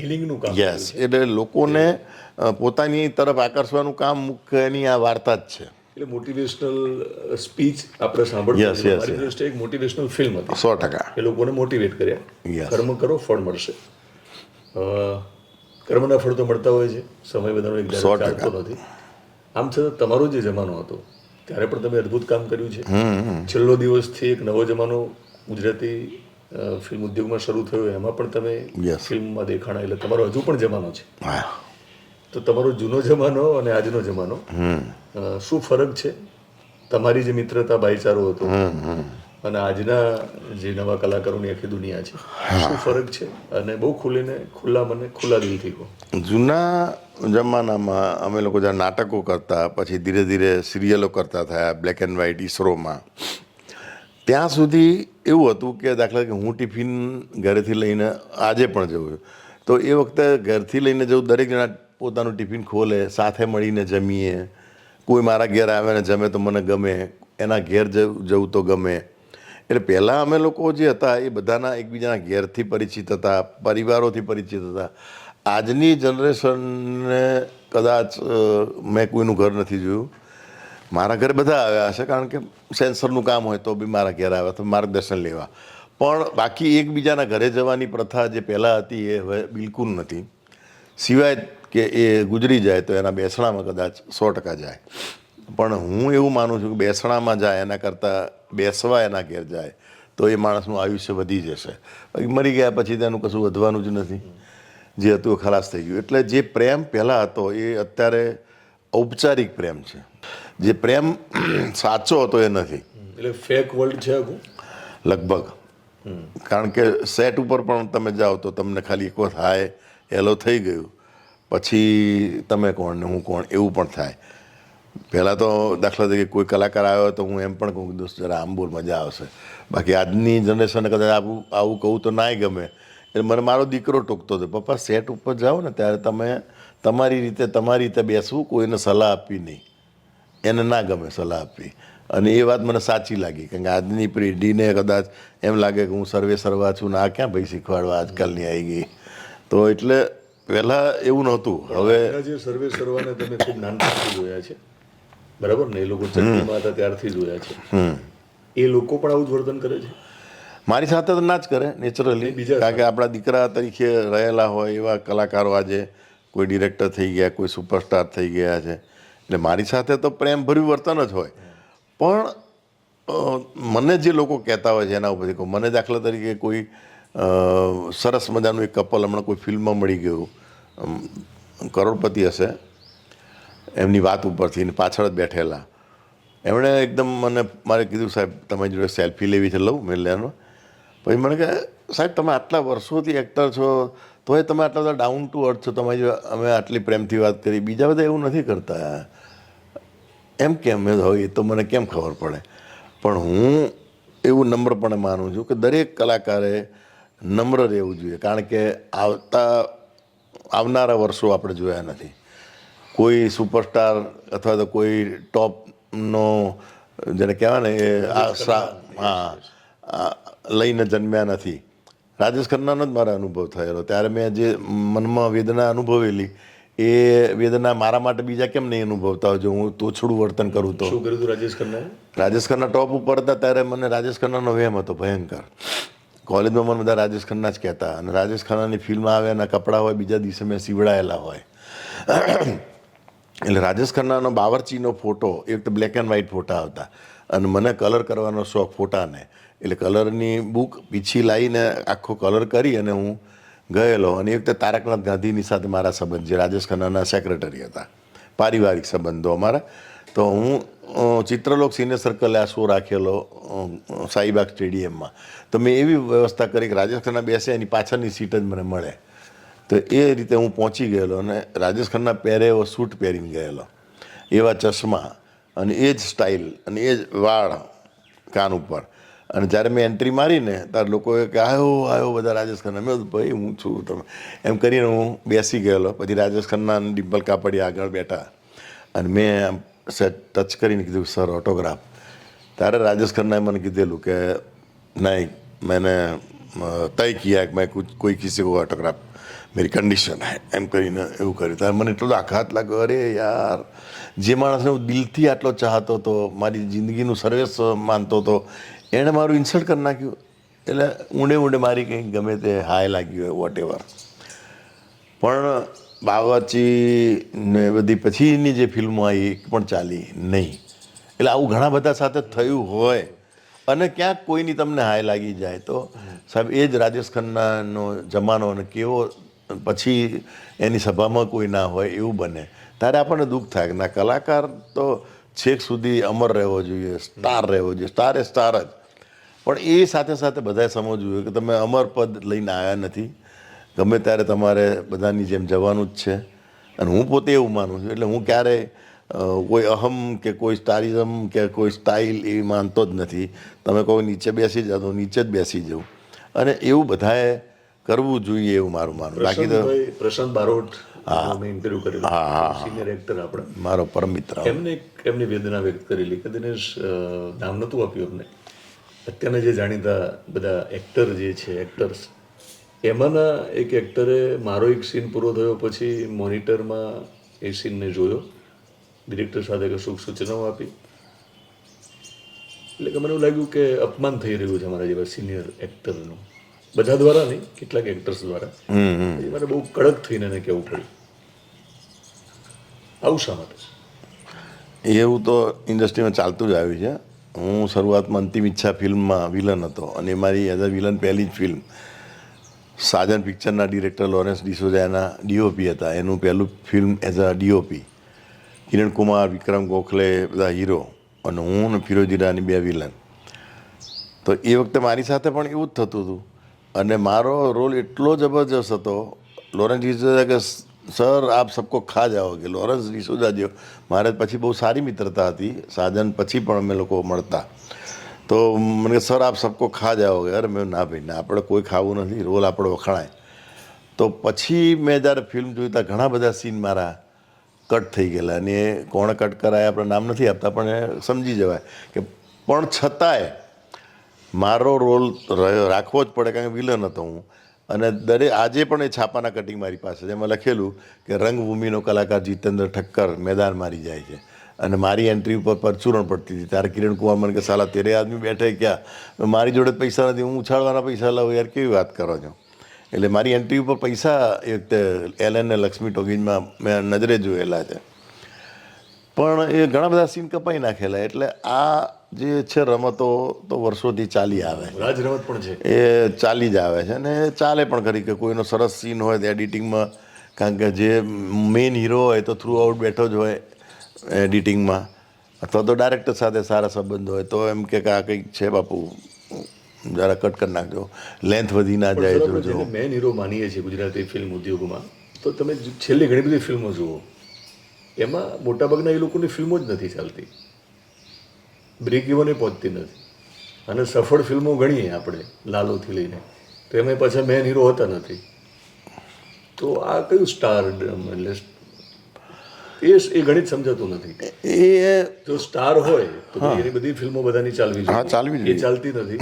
અને જે કંઈ ફિલ્મો ચાલી એમાં કોઈ સ્ટાર નથી. એટલે જ કહું છું ને કે તમે કોઈ અમરત્વ લઈને નથી આવ્યા.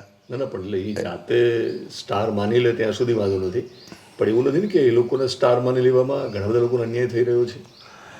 તો આંકડાઓને થોડા મેચ કરીને બોક્સ ઓફિસના નવા લોકોને મોકો મળવો જોઈએ ને, મળવો જોઈએ. અને આ ફિલ્મો જુઓ સાહેબ, કઈ ફિલ્મો ચાલી. આ કરતાં એ બીજું કામ છે ને આ ઇન્ડસ્ટ્રીમાં ચમચાઓનું છે. ઓકે, કે તમે કંઈ પણ કરો એટલે કે વાહ ક્યાં બાત હે, અદ્ભુત, એવું કહેનારા મેં મારી નજરે જોયા. અને એવું આખી ટોળકી ફરતી જ હોય છે ગામની અંદર કે જે તમને કશું ના હોય તો તમને એમ જ માને કે વાહ, મને કહેવા અરે જીતુભાઈ મેદાન મારી નાખી. મને ખબર હોય કોઈ મેદાન માર્યું નથી ભાઈ. હવે 2 એન્ટ્રી મારી, એમાં મેદાન શું માર્યું? હા બરાબર, મેં મારો રોલ નિષ્ઠાથી નિભાવ્યો, સરસ કરવા, મેદાન ક્યાંથી મેં મારી દીધું? એટલે આવા લોકોને ઓળખવા જોઈએ, એવું હું આપણા મિત્રોને કહું છું. આપણા સુપરસ્ટાર હોય કે હું હોઉં કે ગમે તેણે, કે ખોટી તમારી પ્રશંસા કરનારા માણસોથી તમારે દૂર રહેવું. એમાં ને એમાં રાજેશ ખન્ના જેવા સુપરસ્ટાર, ખરેખર સુપરસ્ટાર જેને કહેવાય, એ પણ શું થયું છે એમની ખબર. ખન્ના અને ખ્યાનખા એક નહીં ચાલે, જમીન સાથે નહીં જોડાયેલા હોય. એગ્રી. એક ટોળકી બીજી સક્રિય છે, મેં સાંભળ્યું છે. તમે તો સેન્સર બોર્ડની પણ વાત કરી, ગ્રેડ જે મળે છે ગુજરાતી ફિલ્મોને સરકાર તરફથી, પછી એ પ્રકારનું પુરસ્કાર પણ મળે છે જેને આપણે સબસિડી કહીએ. તો એક ટોળકી છે જેને આપણે એજન્ટ પણ કહી શકીએ, કે એ લોકો કદાચ એવું કહે છે પ્રોડ્યુસર્સને કે તમારે આ ગ્રેડ જોતો હોય, આ પ્રકારની વધારે સબસિડી જોતી હોય તો પછી હું ગોઠવી આપીશ. એ ગોઠવણું થાય છે એવું મને નથી ખબર, કારણ કે મેં પણ માત્ર વાંચ્યું છાપામાં જ્યારે ઓહાપો થોડો થયો ત્યારે, કે હું પોતે નાટકના સેન્સર બોર્ડમાં છું. એટલે ફિલ્મોમાં પણ જે મેં હમણાં સાંભળ્યું કે નવી કમિટી બેઠી હતી સેન્સર એવોર્ડ આપવા માટે અથવા તો સબસિડી આપવા માટે, એમાં જે સભ્યો હતા એ બધા નવા હતા. કારણ કે જૂના જે નામો છાપામાં ચર્ચામાં આવેલા એ કોઈ હતું નહીં. કે નવી કમિટીમાં જે બેઠા હતા એમાંથી એક બે મારા મિત્રો હતા, અને મને કીધું કે અમે લોકો આજે હતા તો થાકી ગયા છીએ એમ, એ સેન્સમાં કે આટલી બધી ફિલ્મો જોઈને થાકી ગયા.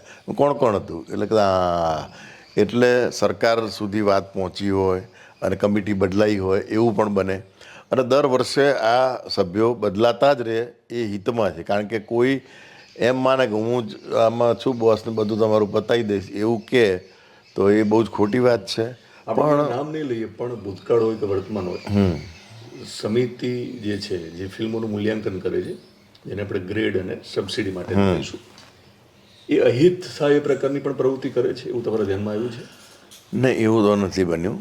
હિત થાય એવું બને કોઈનું, હા, પોતાનું હોય કે બીજા કોઈનું હિત કર્યું હોય એવું બની શકે. બીજાના હિત થઈ ગયું ને ખબર પડે. હા, એ માનવ સ્વભાવ છે. તો કે ભાઈ બેઠા હોય તો માસી હોય તો ભાણિયાને બે લાડવા વધારે ખવડાવે એવું બની જાય.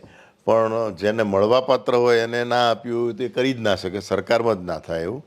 કારણ કે તરત જ બધા અત્યારે તો જે આરટીઆઈ ચાલ્યું છે એમાં એને જે કોઈ આવું કર્યું હોય એની દશા બગડી જાય. સમિતિના સભ્યોની પસંદગીમાં પણ ચૂક થઈ રહી છે ક્યારેક? ના, પસંદગીમાં ચૂક નથી થઈ. પસંદગીમાં એવું થયું કે સરકારમાં કદાચ કોઈને ખબર નહીં હોય, જેણે સમિતિ બનાવીને એણે એટલા બધા સભ્યો બનાવી દીધા કે તમે સભ્ય હો અને હું સભ્ય હોઉં. સમિતિની અંદર 100, 150, 300 જણનું, મેં હમણાં સેન્સર બોર્ડનું લિસ્ટ જોયું હતું, એમાં 200 થી 300 જણાનું લિસ્ટ, એમાં આપણા ગુજરાતના 20-25 જણા હતા. એટલે બધાને સમાવી લેવાની નીતિ, કોઈ વાંધા ના આવે એની નીતિ, એના કારણે અમુક ખોટા માણસો પણ અંદર આવી જાય. અથવા તો જે એટલા બધા લાયક ના હોય ને તમે એને હીરો બનાવી દો, એવું પણ સમિતિમાં ક્યારેક બને. પણ બહુ મને નિયમો ખબર નથી, પણ જેની ફિલ્મો રિલીઝ થતી હોય જે પ્રોડ્યુસર્સની, એ સમિતિમાં હોઈ શકે નિયમ પ્રમાણે કે ના રહેવું? સામાન્ય રીતે ના હોય. કારણ કે એવું તો દરેક સરકારની તમામ સમિતિઓમાં એવો નિયમ છે. દાખલા તરીકે હું એસએસસીમાં હતો ત્યારે મારા ફાધર શિક્ષક હોવાના કારણે એ પરીક્ષકની કમિટીમાં હતા. તો એમણે સ્વેચ્છાએ લખીને આપી દેવું પડ્યું કે ભાઈ, કાં તો જ્યારે એમની નિમણૂક થાય ત્યારે લખે કે ભાઈ મારો કોઈ પારિવારિક સભ્ય એસએસસીની પરીક્ષા આપી રહ્યો નથી, એ શરતે હું આ સમિતિમાં જોડાઉં છું. એમનું બાંહેધરી પત્ર લેવામાં આવે. એટલે આવા જ બાંહેધરી પત્ર દરેક સમિતિઓ જે સરકારની થાય એમાં લેવાતા જ હોય. ના લેવાતા હોય તે ખોટું છે. કારણ કે સરકારમાં હું રહ્યો છું, મને ખબર છે કે અમે નાટકના નિર્ણાયક તરીકે રાખીએ ને તો એ લખીએ કે ભાઈ આમાં કોઈ મારું નાટક નથી, અથવા તો મારા ઓળખીતાનું નાટક છે નહીં, અથવા મારું લખેલું નાટક નથી. મારું લખેલું નાટક એક નાટક હતું અને મને એ લોકોએ નિર્ણાયક તરીકે બોલાય, મેં ના પાડી કે મારું પોતાનું લખેલું નાટક છે એટલે હું નહીં રહું. તો જૂની સમિતિમાં આ પ્રકારનું ખોટું થયું છે? એવું થયું હોય મને નથી ખબર, પણ થાય તો નહીં. પ્રોડ્યુસર્સ પણ હોય ને સમિતિમાં એવું પણ છે ને, બન્યું છે ને. એટલે એવું સરકારના ધ્યાનમાં ના આવ્યું હોય તો જ બને એવું. બાકી સરકારી અધિકારી એવું કરે તો એના ઉપર એક્શન લેવાય. નૈતિકતાની દ્રષ્ટિએ એમને તો ખબર હતી ને કે અમે પ્રોડ્યુસર. હા, તો એમણે કેવું જોઈએ કે હા, તો એમણે ના પાડવી જોઈએ ભાઈ મારી ફિલ્મ છે અને હું આમાં નહીં રહું. સરકાર કરશે તો એને નહીં પણ ખબર હોય. એટલે એટલે જ કહું છું કે નૈતિક જવાબદારી સમજીને પોતે ના પાડવી પડે કે ભાઈ હું આમાં નહીં રહું. એવું કરવું જ પડે. કારણ કે હું પોતે જ્યાં જ્યાં મને કોઈ બોલાવે ત્યારે કહું ભાઈ મારું નાટક છે એટલે હું જજ તરીકે નહીં આવું. ઓકે, ફરી પાછા જઈએ ને તમારી નાટકની દુનિયામાં. બરાબર. એક્ટર બનવું હતું, તમે જ પૈસા લગાડ્યા, અને ત્યારે તમને શું લાગ્યું પોતાને કે તમે કીધું ને કે બહુ મજા ના આવી? એટલે ખરેખર એક્ટિંગ બહુ સારી નહોતી કરી તમે? એક્ટિંગ તો સવાલ જ નથી, સારી જ કરી હોય, પણ નાટક કઈ રીતે વેચવું, કોને વેચવું, ક્યાં કરવું, અથવા તો આપણે વેચવા જઈએ જે લોકો હોય એ બીજાના નાટકો વેચતા હોય. દાખલા તરીકે એ વખતે મનુભાઈ વહાલા, રશ્મિભાઈ દલાલ જે ગુજરી ગયા, અત્યારે એમનો દીકરો કેતન દલાલ સંભાળે છે બધું. તો એ નાટકો એ વાલા કાકા તો એટલે ઇન્ડસ્ટ્રીના જેને ક્યાં ગુરુ, બધાના નાટકના પૈસા ના હોય તો એ પૈસા આપીને હોલ બુક કરાવી આપતા, એનું બુકિંગ કરાવે, લાયસન્સ લઈ આવે, એના શો વેચી આપે, બધું જ કામ એ વાલા કાકા કરતા. પછી ધનજીભાઈ સોલંકી આવ્યા, પછી મુંબઈના નાટકોમાં રાજુ ગાંધી, એમનો દીકરો અત્યારે ચેતન ગાંધી. એટલે એ બધું કામ આ લોકો કરી આપતા. હવે મારા જેવો નવો પ્રોડ્યુસરમાં તો ગાળો જ બોલેલી વાલા કાકાએ. મને કહે સાલા ક્યાંથી આવો છો, મરી જશો, આ લાઈનમાં પડાય જ નહીં, બાવો થઈ જઈશ, કરોડપતિનો છોકરો છે, મિલ માલિકનો છોકરો છે. મેં એવું કાકા નાટક કરવું છે, બાકી આપણને કંઈ ખબર નથી એમ કરીને મને એમણે કાઢી મૂકેલો. પણ પછી નાટક પહેલો જ શો હિટ ગયો, ચાલ્યું. ત્યારે 25મા શોમાં એ વાલા કાકાને જ મેં ચીફ ગેસ્ટ તરીકે અને પ્રાણસુખ નાયકને બોલાયેલા અને એમના હાથે જ અમારા કલાકારોને બધાને ગિફ્ટ ને ટ્રોફી આપી હતી. તમારું જ પહેલું નાટક તમે પ્રોડ્યુસ કર્યું તમારા પપ્પાએ. એ અભિનય તમારું જોઈને, ક્ષમતા જોઈને પછી જે કામ મળ્યું હશે, એ પહેલું નાટક કયું હતું પછીનું, જેને કોમર્શિયલ કહી શકાય? એ એક મૂર્ખની વીંટીઓ એ નાટક બહુ જ હિટ ગયું. મારી એક્ટિંગ પણ વખણાઈ, કારણ કે મારી સામે જતા બધા ખેરખાઓ, હર્ષદ શુક્લ, હસમુખ ભાવસાર, અન્નપૂર્ણા શુક્લ, દીપ્તિ જોશી બ્રહ્મભટ્ટ, આ બધા ખેરખાઓની સાથે અમે લોકો નાટક કરતા અને લોકો જોવા આવે એટલે નોંધ લે, વાહ આ છે જોરદાર. અને પછી નાટકો મેં બીજા કોઈના કર્યા જ નથી, મારા જ નાટકો, હું જ પ્રોડ્યુસર, હું જ ડાયરેક્ટર. પણ સિરિયલો જ શરૂ થઈ, એમાં તરત કે એ ભાઈ આને લો એમ કરીને ઈસરોમાં કામ ચાલ્યું. પહેલું સિરિયલ કઈ? ઈસરોમાં તો પહેલાં તો શ્રમજીવીઓના કાર્યક્રમો આવતા હતા. મને ખબર છે કે હડકાયું કૂતરું કરડ્યું હોય તો કઈ રસી લેશો, એના માટેનો કાર્યક્રમ અરવિંદ વૈદ હોય, હું હોઉં, આવા બધા શ્રમજીવીઓના કાર્યક્રમ, કે બીજ તમારા બગડી જતા હોય શું કરશો, એવા એમ કરતાં પછી સિરિયલો નાની મોટી શરૂ થઈ. અને પહેલી સિરિયલ પછી દૂરદર્શનમાં શરૂ થઈ. એમાં કમર્શિયલમાં હું હતો, નરેન્દ્રભાઈ ત્રિવેદીની સિરિયલ, પછી જંજા, ઊંધિયું, પછી બધી મારી 10 સિરિયલો શરૂ થયા. એમાંથી લોકો મને 9માં કાસ્ટ કરતા. બહારના પ્રોડ્યુસરો હોય એટલે દૂરદર્શનને લોકો અરજીઓ કરતા કે તમને જીતેન્દ્ર ઠક્કર સિવાય કોઈ કલાકાર જ નથી મળતો. પછી પેલા લોકો જવાબ આપે કે ભાઈ કમર્શિયલ સિરિયલો છે, બહારના પ્રોડ્યુસરો, એમાં અમે એમને કંઈ ન કહી શકીએ, અમારી પોતાની સિરિયલો નથી. પણ એ રીતે લોકોનો પ્રેમ મળતો ગયો, ઓળખતા ગયા, લોકો કામ આપતા ગયા અને ક્યારે કામ માગવા જવું પડ્યું નથી. એ શરૂઆતના અરસામાં 2-4 જણને સલામો મારીને કામ ના મળ્યું, પછી આપણે પોતે જ. પહેલી ફિલ્મ કેવી રીતે મળી? પહેલી ફિલ્મ તો મને છે ને એમ થાય કે ફિલ્મોનું શૂટિંગ તો જોવું જ પડે એમ. એટલે હું શૂટિંગ જોવા ગયેલો નસીબદાર ફિલ્મનું, અસરાનીને. અને એમાં કંઈક હું પહેલેથી કપડાને બધાનો શોખીન, એટલે કે એમને પાર્ટીમાં કોઈની જરૂર પડી, મને કે આવી જાય ને અસરાની. કીધું અસરાની આપણને બોલાવે છે, એન્ટ્રી મારી દીધી. પછી અસરાનીને મારી જો મજા પડી ગઈ, તમારે તો દોસ્તી થઈ ગઈ. એટલે એની ફિલ્મોમાં 4-5 ફિલ્મોમાં નાની નાની એન્ટ્રીઓ કરી, કિરણ કુમારની ફિલ્મો કરી. પણ પછી કંઈ મજા આવી નહીં, કે હવે આમાં કંઈ બહુ છે નહીં. પછી 1-2 ફિલ્મ કરી, એમાં હિતેન કુમાર આપણો મિત્ર, એની સાથે દલડું ચોરાયું ધીરે ધીરે, એમાં સરસ કોમેડી રોલ કર્યો. પણ પછી મને કંઈ મજા પડી નહીં એ ફિલ્મોમાં. અને હું એ દરમિયાન ગવર્મેન્ટમાં ઓફિસર તરીકે જોડાયો. મારી જવાબદારી બહુ હતી, કલા ક્ષેત્રની જવાબદારીઓ મારા ઉપર. એટલે મેં હવે મારાથી ફિલ્મો નહીં થાય. એટલે એ વખતની ફિલ્મોમાં એકે મારી ક્લિક થાય કે હિટ થાય એવી ફિલ્મ હતી નહીં. તમારી સેકન્ડ ઇનિંગમાં તમે ક્લિક થયા છેલ્લો દિવસ? હા, છેલ્લો. એ પહેલાં જે ક્લિક થયો એ અંતિમ ઈચ્છા, દલડું ચોરાયું ધીરે ધીરે, અને એક બીજી 3 ફિલ્મો કરી જેમાં મારી નોંધ લેવાય. પછી મેં ફિલ્મો છોડી દીધી. પછી છેલ્લો દિવસ રિટાયર થયા પછી તરત જ. અને એનું કારણે મારો પ્રિય ભાઈ અભિષેક એ કાસ્ટિંગ ડિરેક્ટર હતો. અને એ છે 8માં ભણતો ત્યારે પહેલું ઇનામ મેં એને આપેલું. પછી કોલેજમાં પહેલું ઇનામ મેં આપ્યું હતું. પછી નાટક કરવા આવ્યો તો સરકારમાં પહેલું નાટક મેં એને સોંપ્યું, કરતું ભાઈ. મેં કહ્યું સારો છોકરો જ, આપો એમ. પ્રિય મિત્ર હતો એ મને અત્યારે યાદ નથી, પણ અભિષેકનું નામ જાણી મેં ના સારો છોકરો છે, એને કામ આપો આપણે સરકારમાંથી. અને એ વખતે આકાશવાણીમાં. પછી કાસ્ટિંગ ડિરેક્ટર થયા પછી એણે મને કીધું કે સર આ તમે એક ફિલ્મ કરો. મેં ભાઈ નથી કરવી યાર, આ બધા છોકરા મારા દીકરાના ભાઈબંધો છે, એ બિચારા મારી જોડે શરમાય કે કાકા જોડે ક્યાં કામ કરવું, એમ રહેવા દે, નથી કરવું. પણ કે ના સર તમારા લાયક જ છે, તમે કરો તો મને આનંદ થશે. મેં ચાલ ભાઈ હવે ક્યાં તને ના પાડ્યું, એમ કરીને કર્યું. પહેલા જ દિવસે ફ્લોર ઉપર ગયો ત્યારે મને તો જે મારો માહોલ જોયેલો મેં જૂની બધી ફિલ્મોમાં, એનાથી કંઈક જુદું જ. ટેકનિકલ પણ અદ્ભુત. લાઇટો, પહેલાં 2 લાઇટોમાં મેં કામ કરેલું હોય, અને મેકઅપ બી મને એકદમ લાલ ચટક બનાવી દીધો હોય. આ તો સાલું કંઈક જબરજસ્ત છે, મજા પડે છે. પછી મજા પડી ગઈ. અને ફિલ્મ પતી ગયા પછી આપણને એમ લાગેલું કે આમાં કંઈ આપણું કોઈ કરવાનું નથી.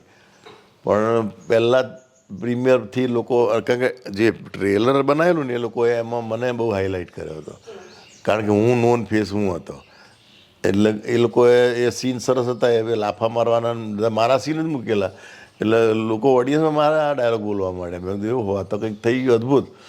મારો દીકરો કે પપ્પા કંઈ બહુ અરખાવા જેવું નથી આ પિક્ચર, શાંતિ રાખો. પિક્ચર ક્લિક થઈ ગયું અને રોલ બી ક્લિક થઈ ગયો અને ચાલ્યું.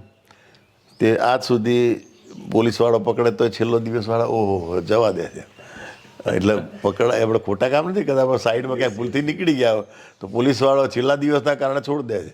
અને આજે જ્યારે આપણે ઇન્ટરવ્યુ કરીએ ત્યારે તમારી એક જે નવી ફિલ્મની વાત કરીએ છીએ એ બાપરે બાપ છે. હા, એનું હમણાં જ શૂટિંગ. બાપ બન્યા છો. હા, તો અત્યાર સુધીમાં કેટલી ફિલ્મો કરી તમે ગુજરાતી, એક અંદાજિત આંકડો? લગભગ 90-95 ઉપર તો થઈ ગઈ હશે, અને આ જાન્યુઆરી કે ફેબ્રુઆરીમાં 100 પૂરી થઈ જશે. કાંઈ લાઈનમાં જ છે બીજી 4-5. આટલું કર્યા પછી તમને લાગે છે કે તમે અંડર રેટેડ હોય, ટાઈપકાસ્ટ થયા હોય કોમેડીમાં માત્ર? હા, એવું 100%. કારણ કે મને જે નેગેટિવ રોલ કરવાની ઈચ્છા છે અને જે મારી ક્ષમતા છે હજી સુધી તો કોઈ ફિલ્મમાં નથી મળી. એક ફિલ્મ કરી છે, એ બહાર આવશે નહીં એ ખબર નથી, એમાં તો મેં મારી જબરજસ્ત રોલ કર્યો છે, પણ એ ફિલ્મ આવશે જ નહીં એવું લાગી રહ્યું છે. એમાં મેં 2 ગીતો ગાયા છે, ડાન્સ કર્યા છે, અને બુઢા ઉગવા તેરા બાપ એ ટાઈપનો મારો રોલ, બચ્ચન ટાઈપનો રોલ છે, અને 2 હિરોઈનો સાથે મેં નાચ્યો છું, કૂદ્યો છું. ફિલ્મનો હીરો જ હું છું એમ કોઈ ચાલે, પણ એ ગમે તે કારણસર ખબર નહીં ક્યારે આવે. એટલે આ સંતોષ થાય એવું કામ તો હજી સુધી કોઈએ મારી પાસેથી લીધું જ નથી. હા, મને આ ભાઈએ પારસીનો રોલ આપેલો, એમાં મજા પડી હતી મને. ગાંગાણી, જસવંત ગાંગાણીએ એ મારી નોંધ લેવાઈ હતી. પછી રાજુ પટેલની એક ફિલ્મ કરી, બા આઈ લવ યુ બા કેવું કંઈક હતું, એમાં પારસી જજનો રોલ કર્યો હતો. એમાં બી લોકો મને જો યાર મજા પડી ગઈ. બા તો બરાબર, બા લીડ રોલ હતો, પણ છતાંય પછી બા પછી આવે તો લોકો મારી જ નોંધ લેતા હતા. એટલે મને એવું ગમે ખરું કે ભલે આપણે 5 એન્ટ્રી હોય કે 4 એન્ટ્રી હોય, પણ લોકો આપણી નોંધ લે જ તો જ મને એક્ટર તરીકે મને એમ ગમું મારી જાતને, અને એવા રોલ હજી ઓછા મળ્યા છે. એટલે માત્ર કોમેડિયન તરીકે જ તમને જોવામાં આવે? હા, ગુસ્સાવાળા બાપમાં વધારે લોકો લે. છેલ્લો દિવસમાં કર્યું એટલે કે આવી જાઓ, હિરોઈનના ફાધરનો રોલ છે, ગુસ્સાવાળા બાપ છે. એટલે પણ આપણે આશા રાખીએ કે જે રીતે એનિમલમાં બોબી દેઓલ આપણને મળે, હા, અને ધુરંધરમાં આપણને અક્ષય ખન્ના મળે છે, એ જ રીતે તમને એક જુદા કિરદારમાં જોઈશું ભવિષ્યમાં. 100%. થોડીક ભવિષ્યની વાતો કરીને આપણા પોડકાસ્ટને પૂરો કરીશું. ભવિષ્યમાં કયા કયા પ્રોજેક્ટ તમારા અત્યારે તમે એનામાં કામ કરી રહ્યા છો, અને શું કરવું છે હજુ પણ? 5 ફિલ્મો અત્યારે મેં સાઇન કરેલી છે, સારા રોલ છે, પણ હજી એ સંતોષ થાય એવું તો કંઈ મને છે જ નહીં. આપણને એમ થાય કે ના આપણે કંઈ ઉકાળ્યું છે, એવું કોઈ ઓફર કરતું જ નથી. દરેક ટાઈપ બાપો કે ટાઈપ કાકો, અથવા તો કોમેડી સહેજ નાનકડી છાંટ આવતી હોય એવું કરો. એટલે એવી ઈચ્છા ખરી કે કોઈ ખતરનાક વિલનનો રોલ કરાવડાવે, અથવા તો મારો જે રઘુ મહારાજનું કેરેક્ટર છે કોમેડીમાં એ આપે, તો લોકોને કંઈક જુદું જોવા મળશે. આવા પાત્રો ફિલ્મોમાં નથી આવ્યા જે મેં મારું રઘુ મહારાજનું પાત્ર હતું એ. આમ છતાં તમે જે યોગદાન આપ્યું છે એને લઈને નોંધ પણ લીધી હશે સંસ્થાએ, સરકારે, વ્યક્તિઓએ. પુરસ્કારની વાત કરીએ તો અત્યાર સુધીમાં કેટલા પુરસ્કાર મળ્યા? સૌથી પહેલો તો મને ઓપન યુનિવર્સિટી મિલાન તરફથી ઇન્ટરનેશનલ એવોર્ડ જે કહેવાય, ફ્રાન્સના રાજદૂત પોતે અહીંયા આવીને આપણા ગવર્નર અને આપણા વિધાનસભાના અધ્યક્ષની હાજરીમાં મને એક સમારંભમાં એવોર્ડ આપ્યો હતો. પછી એક કલા સંસ્થા ચાલતી હતી, એણે કલા રત્ન એવોર્ડ આપ્યો, સમાજ રત્ન એવોર્ડ મળ્યો.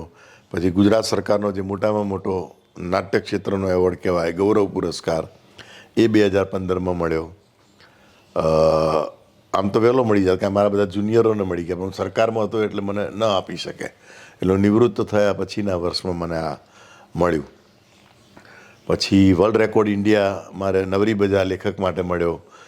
મારા મહાત પુસ્તક માટે શ્રેષ્ઠ એકાંકીનો એવોર્ડ સાહિત્ય એકેડમી આપ્યો.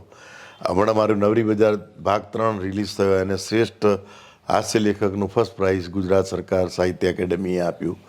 અને નાની મોટી સંસ્થાઓ દ્વારા તો અનેક એવોર્ડ જેને કહેવાય ઢગલાબંધ ટ્રાન્સમીડિયાનો જે મુંબઈનો એવોર્ડ કહેવાય સ્પેશિયલ અચીવમેન્ટ એવોર્ડ મળ્યો અને નાના મોટા તો હજારો એવોર્ડ મળ્યા છે, પણ સંતોષ નથી. મને ગૌરવ પુરસ્કાર મળ્યો, બરાબર છે, સરકારનો મોટો એવોર્ડ કહેવાય ટ્રાન્સમીડિયાના, હાના, પણ કામ જે છે એ મને કર્યું એનો હજી મને સંતોષ નથી કે મેં અદ્ભુત કામ કર્યું. મને પોતાને મારી જાત માટે થાય વાહ, એવું હજી સુધી મેં નથી કર્યું. પણ આશા રાખીએ કે ભવિષ્યમાં તમે એ પ્રકારનું કામ કરો કે જે તમારે કરવું છે અને એક જુદા મુકામે મળીશું. પણ જતાં જતાં હજુ કદાચ બોલિવૂડની વાત કરીએ તો ક્યાંક લાગે છે કે બોલિવૂડમાં પણ વધારે તમારે કામ તમે કરી શક્યા તેવી ક્ષમતા? હા, એ જમાનામાં ઓફર થયેલી 2 ફિલ્મો કરી હતી હિન્દી, ખૂન કી પ્યાસી ડાયન, એમાં મારા ઉપર જ આખું ફિલ્મ હતું. અને એવી જ ફિલ્મ હિન્દીમાં બની હતી, મહેશ ભટ્ટે બનાવેલી, અને એ ફિલ્મ રાણા કલાકાર છે ને જે આશુતોષ રાણા, એના એ હતી કદાચ. એ રોલ મેં કરેલો અને એ રોલ એટલો અદ્ભુત થયેલો કે એ ફિલ્મ જ્યારે શરૂઆતમાં જી સિનેમા નવું શરૂ થયું ત્યારે જી સિનેમા ઉપર લગભગ રોજ 2-3 વખત એ મારી ફિલ્મ બતાવતા, અને એ ફિલ્મે એ જમાનામાં સારામાં સારો બિઝનેસ કરેલો. કઈ ફિલ્મ હતી? ખૂન કી પ્યાસી ડાયન, હોરર ફિલ્મ હતી બોહરાની. જે મહેશ ભટ્ટવાળી? મહેશ ભટ્ટવાળી ખલનાયક ખબર નહીં, મને અત્યારે યાદ નથી, પણ મહેશ ભટ્ટની ફિલ્મને આશુતોષ રાણા લીડ રોલ કરે, એ રોલ મેં આ ફિલ્મમાં કરેલો. આ બી હિન્દી જ હતી. હા, અને પછી બીજી જને મા કી સોગંદ, એમાં પણ હું વિલન હતો. એ ફિલ્મમાં પણ હિન્દી હતી. પછી મને ઘણી બધી વખત મુંબઈના કાસ્ટિંગ ડાયરેક્ટરોએ મને જોયો હોય ને ભારપૂર્વક આવે, પણ મને હવે નથી જવું ગમતું મુંબઈ. બહારનું ખાવું ઓછું ગમે છે. અત્યારે હું શૂટિંગમાં તો વર્ષોથી મારું જ ટિફિન લઈને જતો, અને હજી પણ ઘેરથી, એટલે બહારગામ શૂટિંગ હોય તો હું હવે નથી પસંદ કરતો. અમદાવાદથી નજીકના હોય તો જ, પણ એટલે હવે બોલિવૂડમાં જવાની હવે ઈચ્છા નથી. મેં ઘણી બધી ના પાડી છે લોકોને, એટલે હવે મને કદાચ બોલાવશે નહીં. પણ મુંબઈ, અમદાવાદ છોડીને અથવા ગુજરાત છોડીને જવું ગમતું નથી. જે પ્રેમ અહીં મળે છે એ હવે સંતોષ છે.